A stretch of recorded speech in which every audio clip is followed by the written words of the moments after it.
Podcast. Hello and welcome to show 70 of Grey Hat Beard Princess, the modern workplace podcast where we talk about all things Microsoft 365. I'm the Grey of Grey Hat Beard Princess. My name's Kevin McDonnell. I am, and I've suddenly realised I've got to change this, I am a solutions architect at Avanade, a Viva Explorer, and also a Microsoft 365 Apps and Services MVP. And I am the Hat, and my name is Al Erdley, and I am a technical architect at the Microsoft Technology Centre in London. Hi everyone, I'm the Beard. My name is Gary Trinder. I'm a cloud developer advocate at Microsoft and a member of the Microsoft 365 platform community group Is that team. Group team. Do you have channels associated with that as well? We have everything. Yeah. And no P's or N's or P's in there at all? There is PMP as well. Yes. Right. Formerly known. AKA PMP. There we go. Yeah. There's too many TLAs going on there. There really are. Sadly, we don't have our princess this week, but we keep pushing this back, trying to get this show in, and we decided we need to get on with the year. So this is our look back at 2022, and we've decided to do it by each picking our top news from the year and talking a bit about that, and then we're going to talk about our own personal highlights and some of the things that have gone on for the year. Being Grey Hat Beard Princess, who knows where the conversation will go, so it may dance around just a little bit, but hopefully not too much within there. So let's get going. Mr. Al Erdley, what was your biggest news of 2022? Well, there was quite a few things, weren't there? So it was a bit challenging to think of just one as a highlight, but I think Viva Goals is probably the one that has stuck the most and has been quite a big impact. I've ended up demoing it quite a lot. It's really resonates. It resonates a lot with the clients I'm talking to, and I think it's something that was missing, and it definitely filled a gap. So I think for me, the concept of just using Viva Goals, developing OKRs, using them to drive what we're all developing and delivering, I think is invaluable. And with some of the integrations that have been announced to make it easier to drive those updates and those check-ins, Viva Goals is something that I can see it has taken off. It has gone through the sort of the birth in 2022, and I'm looking forward to 2023 really for it coming into its own and really kind of, especially in this kind of economic climate, delivering a lot of value to help organizations really move forward. So you're looking around, Kev. You're looking like you're really concentrated and doing I am. something. My headphones stopped working, so I'm assuming you said some great stuff. That's brilliant. That's brilliant. Yeah. The irony as well, talking about Viva Goals, something that you are generally not lost for words with. So that was surprising. I'm like, jump in. You know me, I don't like to talk too much, Gary. No, you don't. No, I have to admit, Viva Goals was pretty close as my top news of the year as well. For those on video, I never know which way to go. I have my targets for this year, and one of those is OKRs. You probably can't quite see here. The other one I think that will be, I hope and think will be big this year is asynchronous work. As well, and I think that's linked to OKRs and goals and things as people start to think about how they measure productivity. And one of the points of goals is to be more productive and effective, and the only way you can do that is to measure that. So I think we'll see a lot of sync there. I'll put in the show notes a really good new article that came out on WorkLab recently that was talking a lot about what is carrying on with this kind of ability to measure those goals and that productivity, and it talked about a few things there, including async work and what was the other phrase, goblin mode, which is my favorite, and my other new phrase which I hadn't heard before, which was no chaos. So where if you've got your objectives, what you're trying to achieve, no chaos are I'm not going to do this, which I quite liked. I quite like that inverse side of it. Oh, that's interesting, because I was looking at a design thinking exercise, which was objectives and non-objectives. Yeah. And, exactly that kind of, well, what am I not going to do, and how do I measure that as an outcome of not actually doing things as well as the positive of doing things? But I think, yeah, when you talk about the productivity and the asynchronous, hybrid, it's been hybrid for years, and now it's just work. It's just how do we actually work now? And OKRs as a measure of productivity, they have to start taking precedence over some of the bums on seats measures, the number of meetings, the less tangible, more subjective measures that create that productivity paranoia that was being talked about at the tail end of last year as well.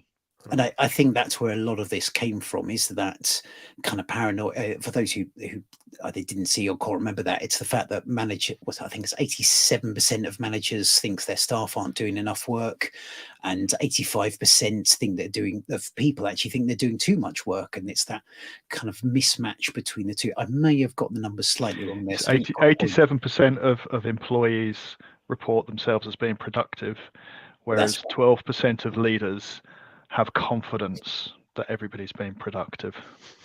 Yeah, it's near enough. Yeah. But yeah, it's a big gap, and I think I know if I listen back to old grey-haired beard princesses, which sadly I do occasionally, we've talked about that whole thing of asynchronous work and the kind of hope that as hybrid work kicks in, that will become more dominant. Personally, I think I've been in more meetings rather than less, even as things have gone along, and it hasn't improved. It's all been about kind of being there, being thing, chatting, not writing things down. And I think that's why everyone's feeling so fried. And I think that was the other thing about this article, and I entirely agree with. I think all of us at the end of the year were absolutely exhausted and shattered. And I think we're trying to do too much. We're trying to kind of take on board that old way of working, of always talking, being involved in meetings, but not kind of managing things. And I personally feel that OKRs, when done properly, can be a good way of doing this. And there is an art. It is an art form, isn't it? It is not. And that's one of the interesting conversations. Is is it like KPIs? It's like, well, no, not really. It's not a measure of performance in that respect, and that's a big paradigm shift for a lot of organisations to try and think about how to change the way they set targets in order to be able to measure them using OKRs. Measure what matters, right? That's the whole point of Absolutely. this, is that coming back and thinking about the objectives that you set and then the key results and the metrics that you want to track is, well, there's one of, can we actually track these as well? Do we need extra work to kind of find that information? And it's kind of having that maybe more realistic kind of outlook and going, okay, this is what we're going to aim for, but actually we're going to set our objectives for maybe 3 months, and we'll come back to them, we'll revisit them, we'll have the green, amber, red against each of them. How far are we or how close are we to achieving them? And having that kind of view and that constant kind of review. Almost like feedback loop. Review. Yeah. We've talked about it with agile and the whole feedback loops, and I kind of look at it that way, is that you're constantly refreshing people's memories sometimes, where it's very easy to be working on things and being busy, but actually is it the things that we should be working on as against the things that we shouldn't be working on? That to me is the key. It's that focus, because you can you want to achieve everything, but you can't. There's so many things that we all want to do, but there is only so many hours in the day and so much headspace. Yeah, and it gives you, I mean, during the year, I moved from being in a non-OKR part of the world, of my little world, to an OKR-driven part of the world. And really? Seeing the difference, and seeing all the planning that goes into it from all the teams. So other teams having OKRs that then I might be helping them towards, and it's kind of like, it just helps with alignment of people that are not even in your area or your immediate team. If you can show, here's our focus for the next 6 months, that's really powerful to other teams who may be able to help, or go, actually, I can't help you get there, but there might be someone else who might be able to, and having that kind of let's say transparency is massive in a nicely, easily understood kind of format as well, such as an OKR is, right? It's to the point. It's not documents and reams. It's you should be able to read it and understand if it's well written. So yeah, that's the communication side for me is huge. And that plays back to the asynchronous work, transparency, visibility of work, visibility of, well, what are we working towards and how can we support each other and work together to actually achieve the outcomes. And I think that's a key factor in terms of all of the ways of working that are emerging. It needs to be completely transparent why we're doing things and what we are aiming to achieve. And it also means when you're working with another team, you know what they're trying to achieve, and you can kind of target your relationship saying, I know they're trying to achieve that. I want these things, so I'm going to kind of focus on this element because I'm helping them as well. And that transparency is great. Yeah, definitely. It's been very much interesting tying that back to kind of like the async work comment is, again, I've gone from a UK subsidiary, everyone in the same time zone job, to then actually my team's completely worldwide, right? And I'm working with people all around the world, and this is how we're working. It's really interesting to see that kind of async play out across multiple teams. But it's tricky because you shouldn't have to have that for it to be the case, but it often is. Oh no, so it'd be good. I know we were chatting the other day, Gary, about should we have a session on what about all those habits that we should be doing and actually don't, and why aren't, and why don't we, and things like that, and maybe something for a future show. The whole subject of async is something that we could definitely do a show on, because when I speak to clients about it, some of them are global and they think exactly as you've described, Gary. It's the distribution is everything to drive that async, but actually just the ability to catch up on a meeting after it's taken place and watch the video back double speed, or pick up on actions from it. Or use I don't have to attend. See the summaries and things like that. So. Yeah, absolutely. There's so many things that we can look at to regain time through async practices, and to actually really make sure that we are almost forcing ourselves to be more transparent by using those async practices. Talking of time, we should probably move on to the next bit of news, because I have a feeling we could chat about this all night. So, but I think we will come back to this subject later in the year, definitely. And I know, as I say, it's going to be a focus on stuff I'm trying to do as well. But Gary, what was your big news of 2022?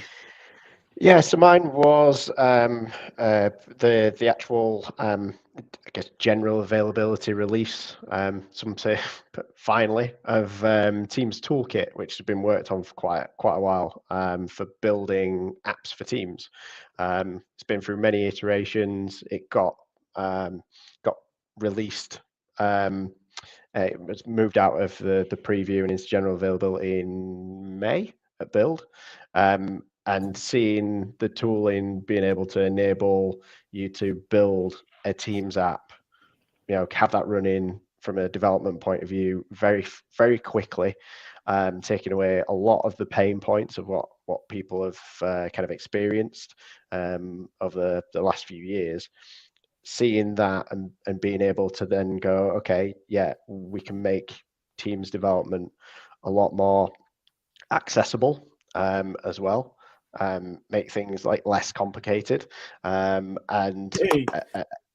yeah, exactly. And actually now looking at, okay, we have a tool there where we can go in and we can extend areas of Teams, and I think it's come at a good time, because more and more people are now starting to look at Teams slightly differently. We've gone through the years of moving into Teams as the place where we do our work.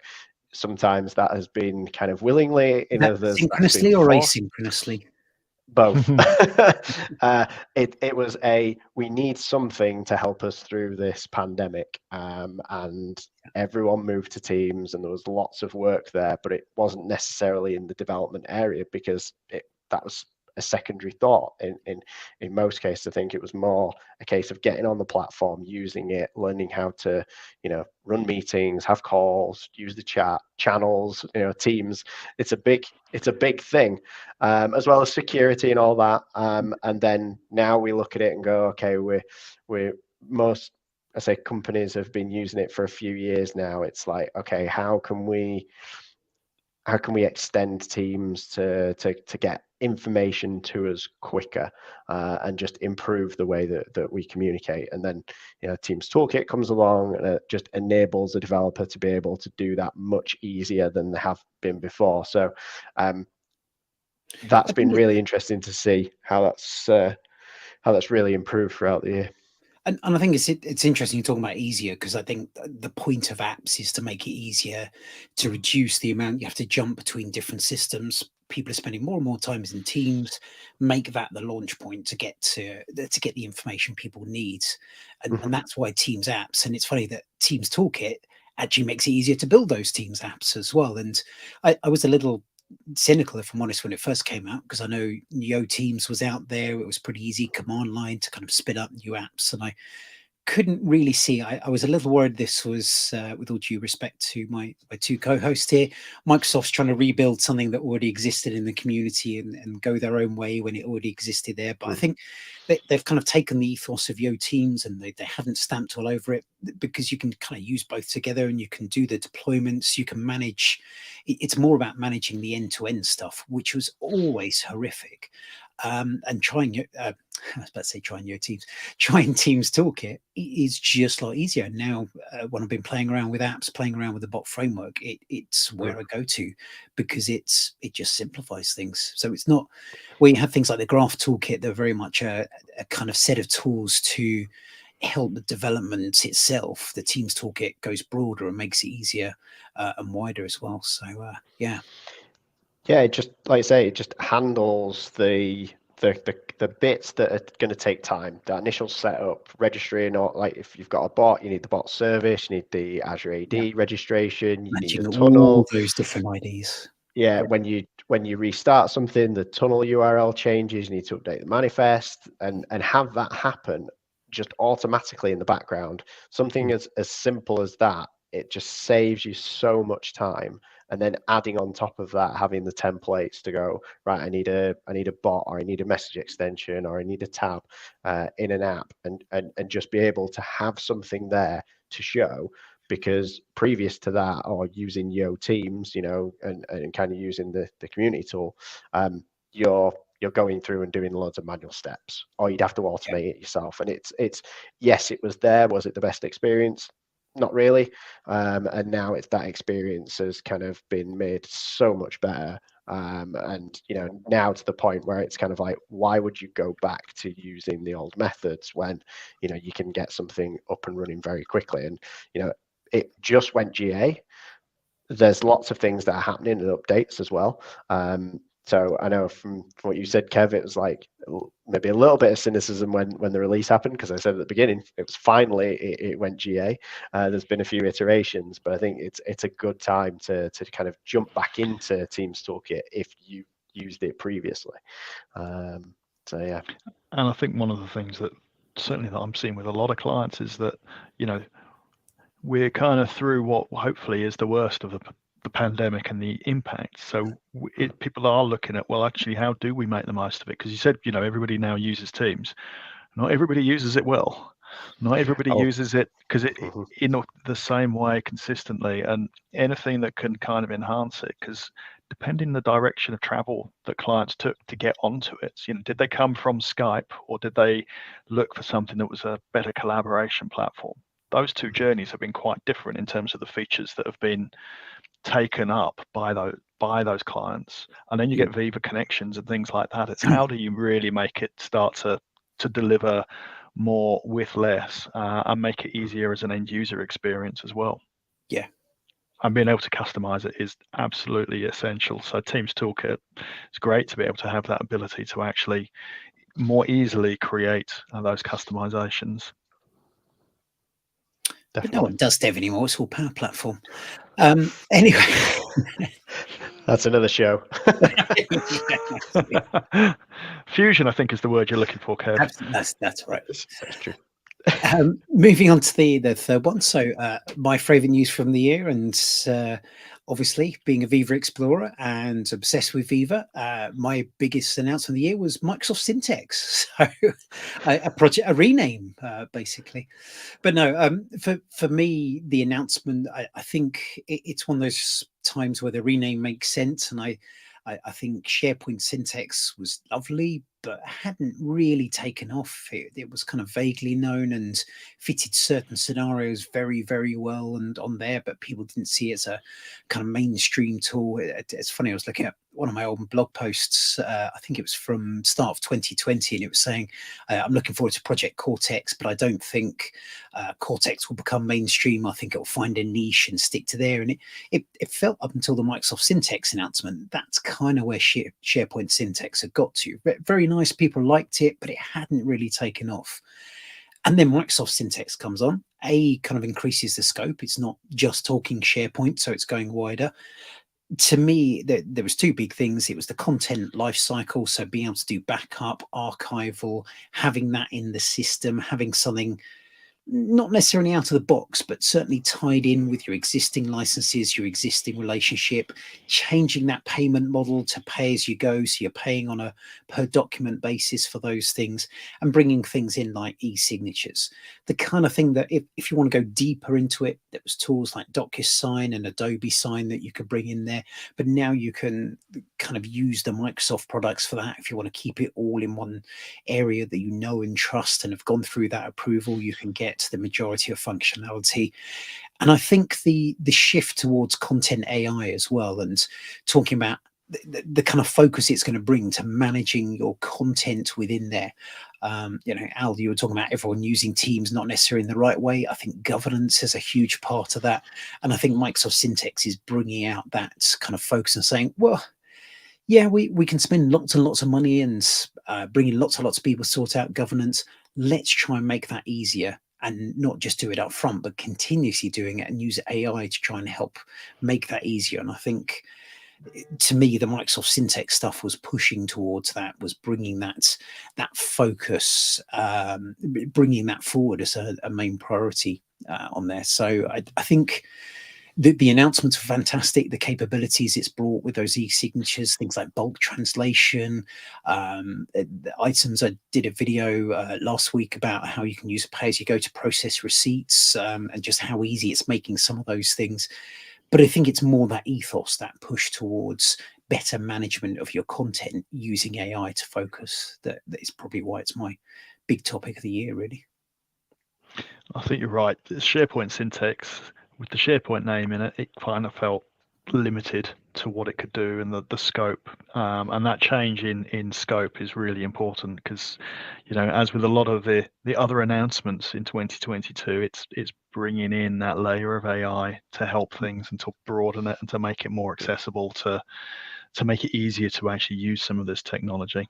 And I think, the SharePoint Syntex piece, all of the logic, the areas of potential, those still sit out there, and hopefully we will start to see more and more adoption of it and more application of it as organizations bed in what they understand they can do. You still have this lovely conversation around, well, where does content sit? Is it Teams or SharePoint? And it's kind of, well, it's all the same, isn't it? It just, sorry, what? All file shares. I still happens. Gary, can you hear him, Gary? He seems to no. Different world. But it does. Many clients we're still speaking to have still got big file shares, still thinking about migrating. And I think that's the other thing, is we're seeing more and more people with the migration going, well, let's use Syntex from day one and kind of process it. It's another good reason to migrate it up to the cloud and get the benefits. I think that hook in with the security and compliance, being able to kind of apply your labeling as part of that as well. I know there's a little bit of overlap in terms of what the two tools can do, but I think it makes sense to bring together. So it's I think it will be a big year next year for Leon Armstrong. For Microsoft Syntex. Yeah, it's an interesting one. It's like always looking back and thinking, this kind of AI and content extraction and the models and just making that easier.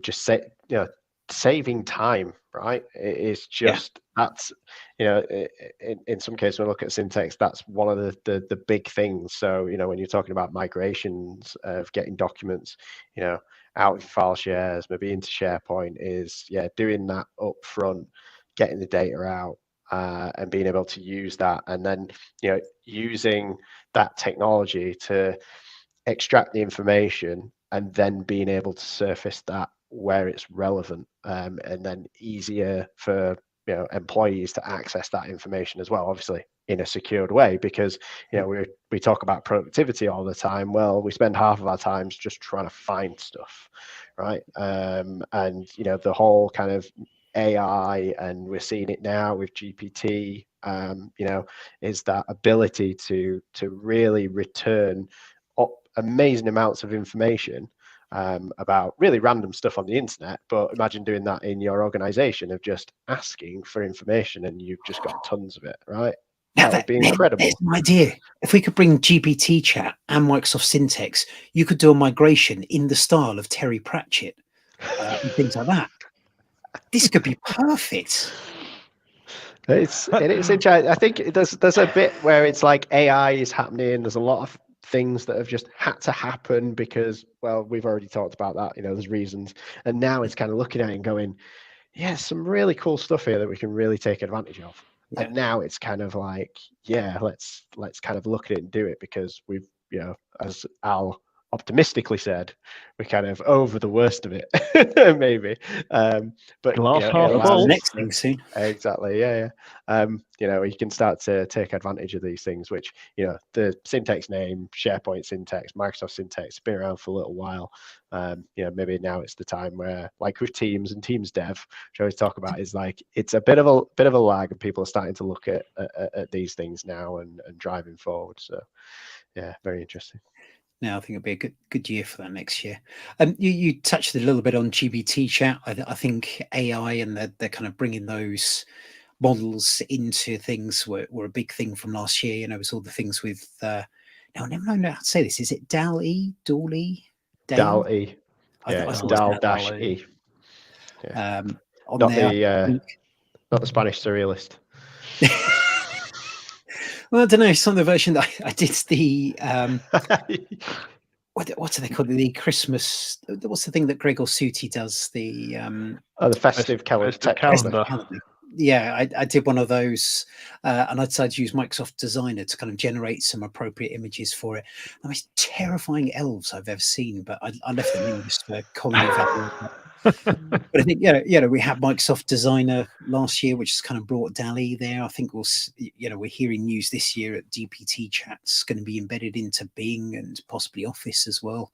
I know not confirmed, I should say, but lots of heavy rumors about that. So I think AI was a pretty big thing last year, and I think it's going to be even bigger this year from those. Absolutely. Was there anything else you wanted to cover, Al, at all from last year that was interesting? Was there anything else interesting from last year? There were lots of other interesting things last year. I did like Teams Premium now that that's landed. Some of the features there in terms of things like translation, I thought there was a lot of movement towards making Teams meetings more accessible. So things like live interpretation, but also where you're looking at the transcription being translated. I mean, I ran one session for a Spanish client. They were all speaking Spanish. I would have loved that feature at that point to be able to try and understand what was being said, because I was using Spanish transcription and trying to read it because it made more sense than trying to just listen to it. And it's these sorts of things where I was going to say, how well did it work? But I guess you just don't know, to be honest. Well, it gave me an indication of what was being talked about, but it was, how well it worked, I wasn't the best person to really make that judgment. But I think there's a lot that where we've seen the accessibility features in Windows 11 land for the dictation, things like nuance. There's a lot around that AI natural language stuff that ChatGPT does one element, but there's also other elements that are becoming more and more widespread in their adoption as well. Yeah, I think it was good. I think other things from last year, we had all the joys of renames with Priva, Purview, and Entra, which I think most people now it's settled down have kind of agreed actually those names make sense and it gives you a nice way once you remember which one's which the kind of categorization has been pretty good. I say once you have remembered, if you have remembered which If one you on there. and I think a lot of those is to make it, to bring those umbrella terms in. Yeah. And I think there was a lot of confusion around some of the renames when they were announced, because it's a rename for a rename's sake. But actually, as you say, there are areas where you can go, well, I focus on this particular area.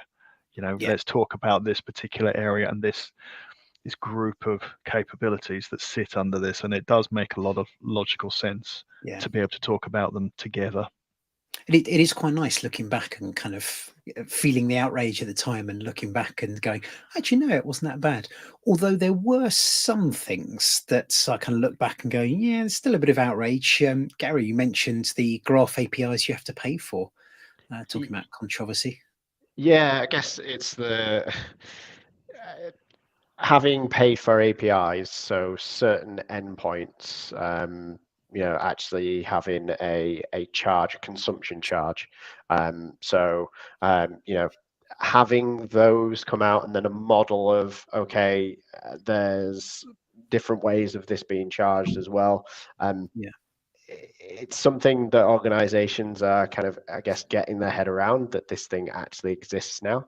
But it's the scenarios in which you're, I guess, having to get your credit card out to get at that data. It's not that the whole graph is all of a sudden is, you're going to be charged to get your SharePoint sites back. It's not that. It's more of the heavy kind of migration style endpoints, exports, endpoints, that kind of thing. I think Tom Morgan did a really good post on it. I'll try and dig that out and put in the show notes. And really, it's those endpoints where you get throttled a lot. So if you're doing the kind of activities that are often throttled, they're the ones they're giving an option to not be throttled. And When you're thinking like that, but it gives you that option to kind of go that bit further. And I think it does make sense. I don't want people hammering the service and making my standard calls not work. So to give people the option of making it work, that kind of works for me. Yeah, you're thinking kind of like Graph Data Connect, and you're thinking about, tons of information that you're pulling out of your tenant, then having that extra capacity to do that and keeping the services up whilst everyone else is kind of using that is it's that kind of level, right? You're talking about pulling so much information, terabytes of information out of your tenant. Yeah, you're right in saying that. I will add one thing as well, though, in that it's a slight highlight in that we released the Microsoft Graph Developer Proxy, which is designed to help you not throttle your tenant when you're developing. So if you're developing an application and you want to simulate throttling, don't just put a for loop in to get your tenant to throttle and use up all the resources. Use the developer proxy and simulate throttling, and it'll be much easier. So and for those that don't know what the developer proxy is, I will put that into the show notes as well. If you're a developer, you definitely need to know about the developer proxy. And I promise this hasn't been scripted. And Gary, that doesn't just work for the graph either, does it? It doesn't. It's Graph, it's SharePoint Online, it's any API that you're using. Any custom just to be clear APIs to people, when I said it doesn't work for the graph, I wasn't kind of saying the graph conversation there. It was the fact it works for other things. I wish I thought about it and there had been that. So yeah, I think the graph APIs. I think that I certainly haven't had much more noise since Tom Morgan put that post out. It doesn't feel like something that lots of people are bringing up. It felt like it was for a while, but it seems it's that fear, as you said, that suddenly everything will start getting charged for, and it seems to have dissipated for the time being as well. One that I don't think has dissipated, because every time I bring it up, people start raging, is mesh avatars. I can't believe how angry people get about these. I don't see the point. What's the point? Why would you want to use this on there? Which I was we had an Ignite day at the South Coast Summit, And as they were sharing that, there was a lot of opinions about them, and a lot of people getting quite worked up. And I know Sarah Fenner was up in Manchester where they were kind of streaming a talk that Vesku Noppanen and I think Chirag Patel was doing up there. And some of the comments that were coming through were really harsh. This isn't mesh. This isn't AR. What's the point of this? And yeah, well, people obviously do need to calm down a bit, but I kind of, I am mixed about them, if I'm honest. It's Sounds mesh. militant, doesn't it? Yeah, mesh is one of those terms that we need to understand whether it's an umbrella term for multiple products or whether it is a product in and of itself. I think Microsoft have done a very good job of saying mesh about one thing and then saying, well, actually, mesh avatars another thing. Because I thought it was more the framework underneath when they first announced it, but yeah. I mean, there's some really good use cases for the mesh avatars, in terms of just the interaction of seeing a bit more motion, not having to have a camera. There's very good reasons why a lot of people don't want to have cameras on, especially when you start to go into the accessibility space and the inclusivity space. There's a lot of reasons why a camera isn't necessarily a good thing. And even, from a secure space, we can't use cameras because for security reasons, but we can use avatars. There's a lot of benefits. So I can't dab in real life, but at least I can with an avatar. You can do whatever you like in real life, Kev. Just make sure the camera's off, yeah. But I think, there are a lot of good reasons, and I think, as with a lot of these sorts of changes, it's understanding the use cases where they really do bring benefits, and not assuming that all of a sudden we'll all turn our cameras off and just use avatars, and you're all going to spend weeks perfecting our avatar just to make it look exactly like we want it to look, whether that's like us or not. It's interesting. I'm surprised by the reaction. I guess people, anything that's new, right? You can have people that are just like, no, never. You can have a few people that are going to be like, yeah, and then most people generally don't care. I think that's kind of how it goes, isn't it? And I've been in meetings where, in big meetings as well with my managers, and people have had their avatars on there. They become a bit of a talking point, which is really quite interesting. But I've heard them as a talking point. I haven't seen them to the point where no one really talks about them anymore yet. That would be interesting to see when that happens. Yeah, it's not like it's widespread. I think I've seen people use them, and it's more of a let's just try it, right? But I've kind of done the whole let's have a full virtual meeting with a Meta Quest headset on. Now go from that to then using the avatars, and you kind of have that bit in the middle, right? Because sometimes you don't want to have the headset on and have the complete 3D space, but you just want something a little bit more livelier. And it's surprising, kind of like the little bit of, because they move and when they react to things as well, it kind of does trick your mind a little bit of like, oh, there's a bit of emotion in that. It's a bit like watching a Pixar thing, and you see something with a bit of emotion, you get it straight away, right? And yeah, it's interesting. It's a little bit of, I guess, fun at the moment, see where it goes, and the technology kind of improves. But yeah, I'm surprised at the kind of negative reaction. Yeah, and I think I think also people forget that it's a stepping stone as well. I think people are expecting full virtual reality in Teams, and it's not that yet, but it is obviously a move towards that. It's starting to set up what your avatar is going to be, and I'm sure, again, genuinely don't know, but I'm sure there's an obvious path towards that becoming the one you'll do in a virtual world on there. And I think that's what needs to be seen as, of testing these things out and getting stuff out there, and not just waiting 5 years before anything appears. So I think it's progress. Yeah, I think it's a really interesting thing, because when you think of it from a technology perspective, right, it's 3D avatars that it's more than just rendering an image, right? Yeah. You've got multiple avatars that are there that react in a meeting, and then you start to apply that to other areas of, rather than just seeing someone's picture change to an avatar that can move, is then what about the meeting itself, right? As in, we've got live share now, we've got real-time capabilities within Teams meetings, adding 3D spaces into there that you can go in and interact with in the meeting. And it's kind of like the similar technology that the mesh avatars will be using, that 3D kind of rendering, but in a Teams meeting. There's one of the PMs which I've been working with, David Russo, who's done a demo on LinkedIn about, how could we have a 3D space that you're in a meeting that you don't need any headset, that you can interact with in a space with someone else or participants in the meeting, and all just done through VR, isn't it? Well, yeah, but there's no headset. It's just a 3D space. You can do that on all VR. It's great.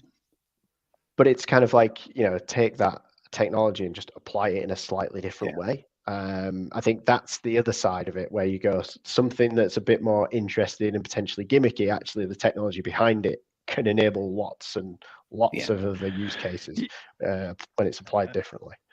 A lot of the conversations I have around AR, VR is, well, how can we imagine how it might be used? How do we create these use cases? You think about Teams and virtual reality. It's hard enough being in a 2D world and engaging in Teams meetings all day, let alone actually having to have a headset on. So you're going to be looking at, well, where is the value from that situation going to come from?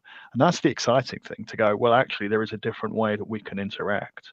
And as you say, avatars is a step in that direction. It's a step in, well, how good are the avatars at respecting what we're saying and responding based on just voice, and giving us the ability to express ourselves using it's not really emojis. I'm not sure the physical actions, and that's really something that we need to experiment. The expressions, but we need to experiment with that to see, well, what actually works, what's the right vocabulary for us to actually put in there to actually start to develop it. No, it'd be interesting as that starts to develop. So I'm sure we'll hear more on that. I tend to find these things, have that initial announcement. There's the excitement when Mesh came out, then the kind of bits come out and the reality kicks in, and then it's the old hype cycle, isn't it? But I think next year we'll start to see some real things happen from it. It'll be good. The other one I had on the list, so the final one, I'll be honest, since it was announced, we were so excited about it. I can only think of once it was used, and that's shared channels. I kind of not quite sure why, but I don't know if it's the complexity of linking together organizations and the how many different agreements you need to have. I haven't really seen them used that much. I don't know about you two. I don't think they're used as much as they could/should be used. I think even internal to organizations, they can work quite nicely.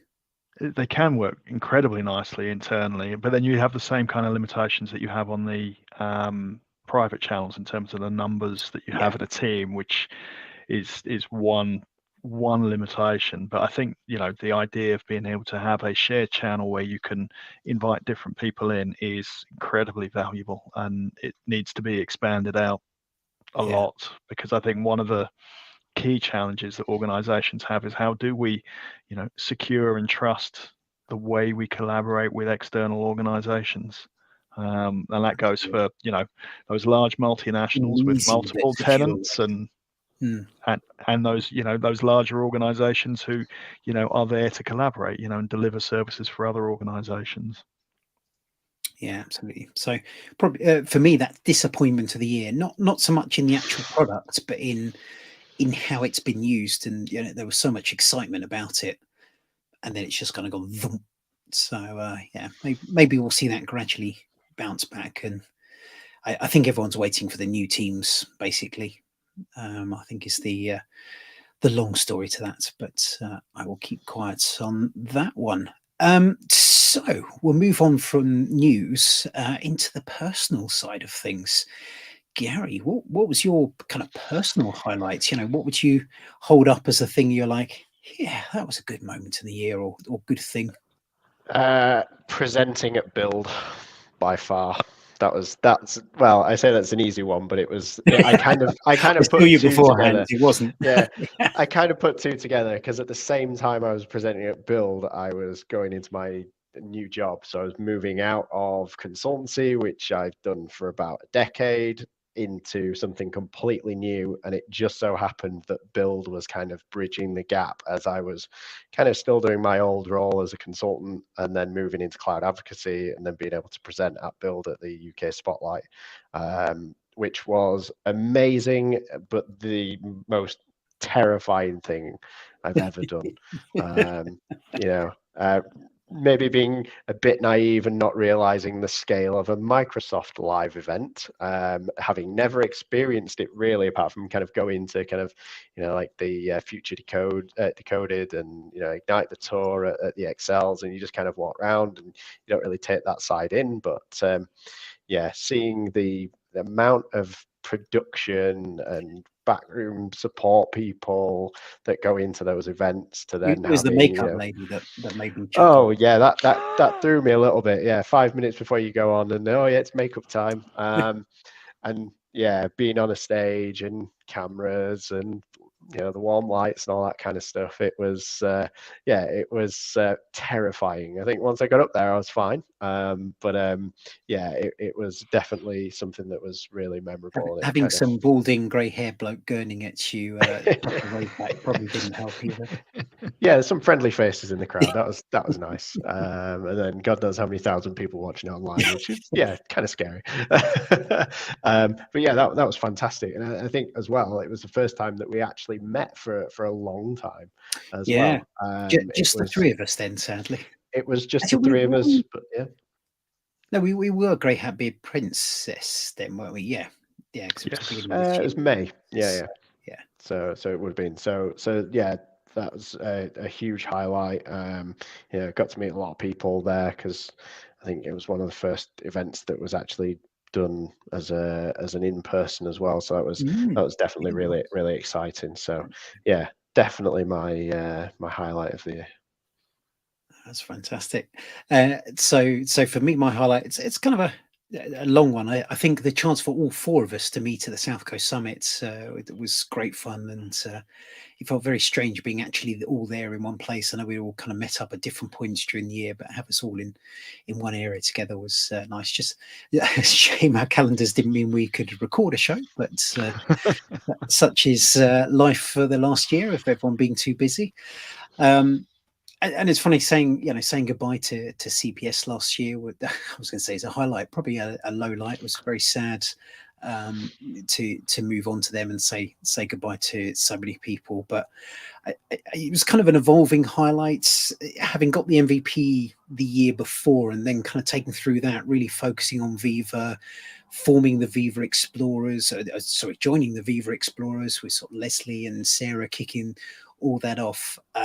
Led to the highlight of Jeff Teeper coming to find the Viva Explorers at ESPC, having seen us on the kind of schedule and said we were going to meet up if people have questions. Him and Adam Harmet's actually coming over to say hello, to see what we were getting up to. It was like, whoa, actually, people are actually listening to this stuff. And you kind of suddenly feel a bit serious about things and realize where things are going, and that actually kind of takes that step on from a few people chatting to actually getting some momentum in the movement we were getting, and managing to convince poor Jeff to hold a V of a Viva and pose for a photo with all of us. Thank you, Leslie, for organizing all those photos. But it was kind of the crescendo, and I think the whole ESPC conference, similar to what you were saying, Gary, it's that feel of a big conference, feel everything behind there, and being able to give a workshop, being able to kind of talk in front of a panel on there, being able to be laughed at for wearing a Christmas shirt by far too many people, was just great. So I think those 3 or 4 days over in Denmark with that particular peak of getting to speak to Jeff and Adam Harmetz as well about Viva was great, and it's got me even more excited about this year and what's going to happen with Viva, really. Cool. My highlight was probably a long time coming. So it was speaking at Ignite, because before I joined the MTC, the reason I became aware of it was seeing people speaking at Ignite. So 3 years later, it was my turn. Although it was virtual, I'm still waiting to see whether we get a chance to do it in person. But that kind of completed a circle there. But the other personal highlight, it's actually starting to go back into the office more. So with a new facility for the London MTC opening up, it's a fantastic place. You know, we talk about making the commute worthwhile. Well, it certainly does make the commute worthwhile. You know, it's a great place to deliver sessions for clients. But actually, it's also, I get to, you know, walk quite a lot each day, probably about an hour a day. So I'm actually have far more time to listen to some audio books on the way in and listen to some music on the way home, and actually really enjoying the commute in sort of 2 to 3 days a week, and then delivering sessions in a fantastic facility. So kind of feels like, this year is going to be building on all of that. Last year, there were a lot of sort of ticks in the box to actually get things done and actually move forward with a lot of things that were in flight for the first half of the year. That's interesting. It's funny you wouldn't have put going back to the office as a highlight. You wouldn't have been something you'd anticipated at the beginning of the year, but no, it was always something that, you know, was on the card in terms of having a dedicated facility, because we are client facing and we host clients.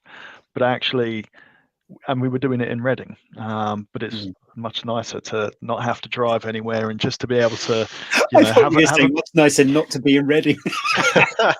Oh well, let's put it this way: there's more hustle and bustle in London. You know, train strikes aside, but that whole commute of actually finding more time to actually, you know, make that time valuable for different reasons is actually really nice, you know, and you kind of forget how useful that you can actually make that time. You know, exercise and learning. What better combination to spend time whilst going to a place that you want to be? I think that's a good point though, Al, isn't it? It's like you're going in for a reason. You're not just, you know, you need to go in or whatever. It's like you're not being told to. It's absolutely with a purpose in mind, with a reason in mind. The commute is made worthwhile, you know. So yes, absolutely, it's ticking a lot of boxes that, you know, I then get to speak to clients not going about. in Say, look, all days and Teams meetings. Yeah. Not wearing headphones at all, unless I'm, you know, that's unless I'm doing demos of them. There's no Teams meetings going on. Yeah, I have to say it was lovely. I don't know if I talked about this in the show, but apart from the intro, but yeah, I'm now solutions architect at Avanade, so just into my second week. But they have once a month what they call Stay Orange, and it's kind of encouraging people to the office, and they have kind of meetups, and I didn't quite know what to expect. I was encouraged in by a good friend, Laura GB, basically to go and say hello to her, and it was fantastic because they did have a session there. They had kind of encouraging people to mingle. I got to speak to 2 people who are former Olympians, which I didn't expect at all, but that was quite, journey from gymnast to value realization lead was like, right, yeah, that's different. But really good to kind of get in there. And I have to say the one downside, I had half a day of training, which was on Teams. So I spent a whole morning with a headset sat at a desk, which was a little bit silly, but more kind of that I booked it in before I actually knew what I was going to do that week. So need to learn to book a meeting room so that you don't have to wear a headset all day. Yes, I found out that day is very, very busy, and that wasn't going to happen. So lesson learned for that one. And then was going to have a 2-hour one-to-one with new manager. Sadly, she was then caught up with bad trains and bad weather, so that ended up being a 2-hour Teams meeting as well. So it was a little bit of a day of meetings, but I think it also showed that actually being able to go and see people arranging to meet up, that's what those collaboration days are for. Block them out for that, and it works really nicely. I think that is the focus.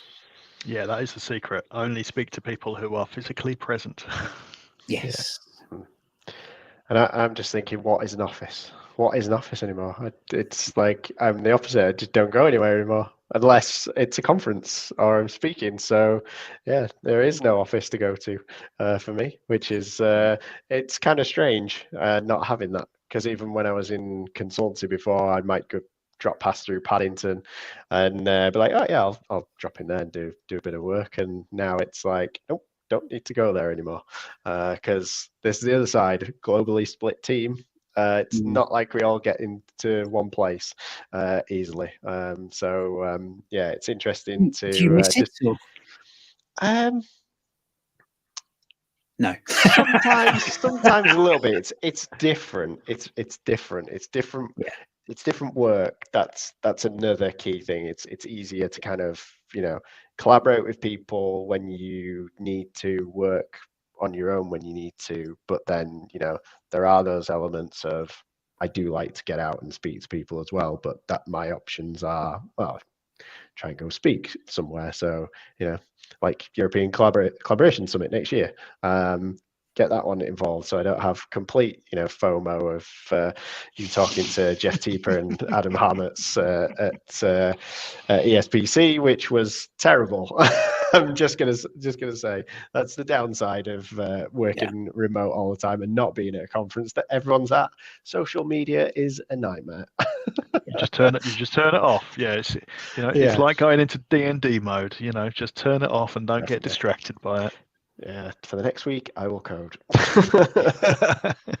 I'd say for the next 6 months, my son's got exams in the summer, so I'm banned from in person. So I'll be absolutely in your camp. I think when the Microsoft 365 conference happens in May, I'm going to be very, very jealous of what's going on. And European Collaboration Summit, is that May, isn't it? That's May as well. Yeah.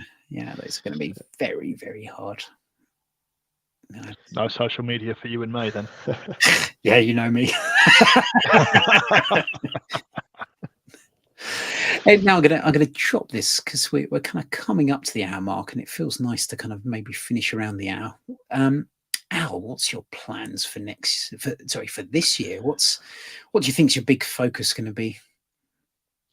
Well, my big focus last year would seem to be work. Not necessarily modern work, in terms of just, building on productivity. How do we actually work together? And I think, a lot of clients have been talking about hybrid still, and I think there's a maturity jump to go through this year, doing more hopefully around syntax, more around some of that AI, really looking at, how do we become more productive, rather than just how do we work together in a hybrid world. How do we become more productive in that hybrid world? So that's where I think I'm going to be doing a lot more speaking with clients. In terms of other things, I don't know. I'm looking around and going, well, there's still all that Power Platform goodness. We've still got the security and compliance user group. I probably want to do it a little bit more speaking, but I'll have to wait and see as to when that pans out and try and work out some new things to talk about, really.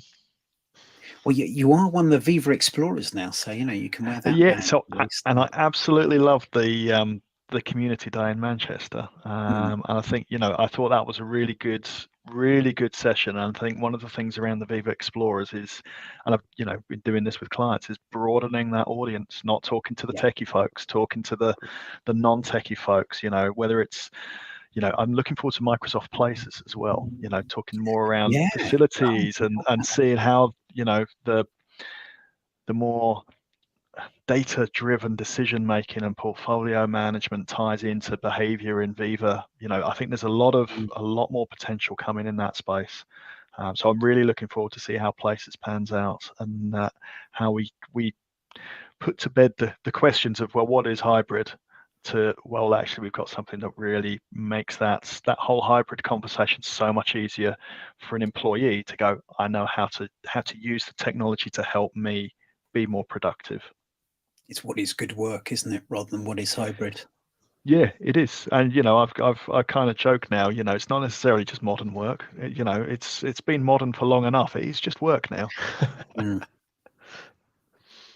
That's a good point. I agree with that. Let's drop the modern. Let's drop the modern. It's just work. Yeah.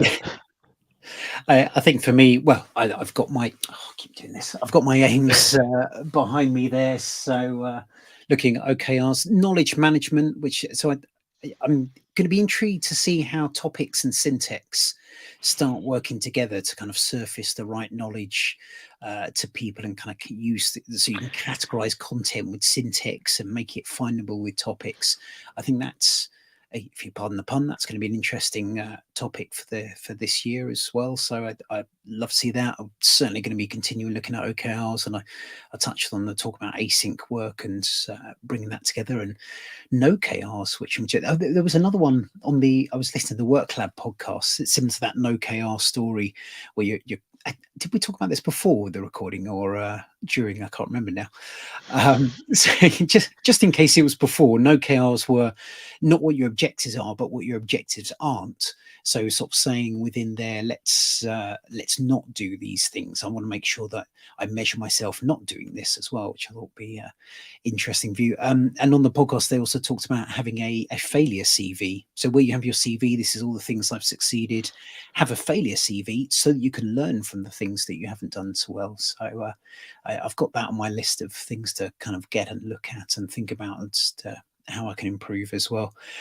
The interesting one that's a bit of a kind of new look for me, not new look, but new focus, is frontline workers. So trying to look into that space and getting into there and understanding what that means. And to me, I think it's still a work conversation, is how can you make people more productive? And that's not going to be the same as information workers. You can't suddenly give them a device and have them being pinged left, right, and center while you're trying to work in a shop and sell things, or work on a factory floor. You've got shared devices. How do you aggregate that information in a useful way to people that they actually will consume? So yeah, interesting.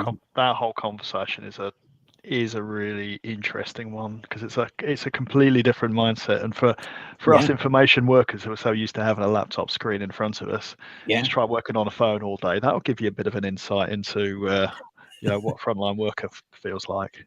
But also getting work done, I think, is is that notification. I know Stella Hansen's got some great things about managing your notifications and being productive. I think it's even more so with frontline workers. We can give them headsets, but it's just going to annoy them and distract them even more. So I think there's an interesting aspect to that I really want to delve into a bit. Gary, what about you? Apart from trying to avoid people. On certain occasions, well, just not going to the office. Well, kind of carrying on from last year, really. So I'll definitely be doing more Teams dev as a core focus around toolkit. Teams toolkit. One thing which I'll definitely be kind of delving into more is the going beyond Teams. So building for Teams, but thinking about how can we surface the apps and extensions that we've built for Teams in Outlook and Office.com, which is now Microsoft 365.com. We're in that kind of interim period. And Android as well. So there's the mobile kind of aspect coming in, which from what you just well, not quite. So surfacing apps within the app itself, within the Android Microsoft 365 app. But Kev, you made a good point about first line workers, about looking at more of the Teams apps running in mobile through the normal Teams application, right? It's an application that I use a lot. And you can surface apps on there, use bots as well. Maybe that's things that we're not looking at because we're looking more of a kind of information worker kind of scenario, someone sat in front of a laptop, but actually there's use cases for using bots on phones as well, and kind of build the awareness out there as well. Just general what you can do with Teams, with the community, but different sectors as well. That's kind of. This might be one for after the show, but walkie-talkie, can you integrate bots into that? Because I'm thinking like voice chat and frontline workers. You're right, that'll be after the show, yeah. We'll come back to that in a future episode. Yeah. But yeah, just more community, really. I think that's another thing. Is I had a bit of a kind of an interim period where I was still coming out of my old role, where I just didn't apply to some of the conferences because I was still in my old job. Now I'm not, so I'll be applying and hopefully getting to a lot more conferences and being able to get out there and talk to people and yeah, just get an understanding of how people are getting on without having to just talk to people through screens. That will be nice. Actually, get out of this office, because you all have an opportunity to get out. I don't. it's the only way I see people. It's not a bad way to see people, though. That is true. Yeah. Cool. I think we'll wrap up there. I think our joint one is that Grey Habit Princess will be continuing into this year. We might have a little bit of an evolution that hopefully we'll talk about in the next episode, but we're going to be carrying on, the four of us, having lots of fun and chatting to you. So I know we've kind of been a little bit slower recently with getting episodes out, but we'll certainly be back and strong. We're recording with Anoop Patati this coming week, so talking about some development topics there to keep Gary and Louise happy, and Al kind of just confused, really. And then we've got it's my natural state. And then we've got Femke Cornelissen, who's recently moved to Wartel, doing some lovely work over in Holland, who will be coming and chatting to us as well. So got some guests lined up and look forward to bringing more. So smash that subscribe button, keep it going. Let us know what you'd like to hear or who you'd like to hear from, and yeah, we will be back. Thank you very much. I've been Gray. I've been the Hat. I've been Beard. Thank you all, and enjoy the rest of 2023.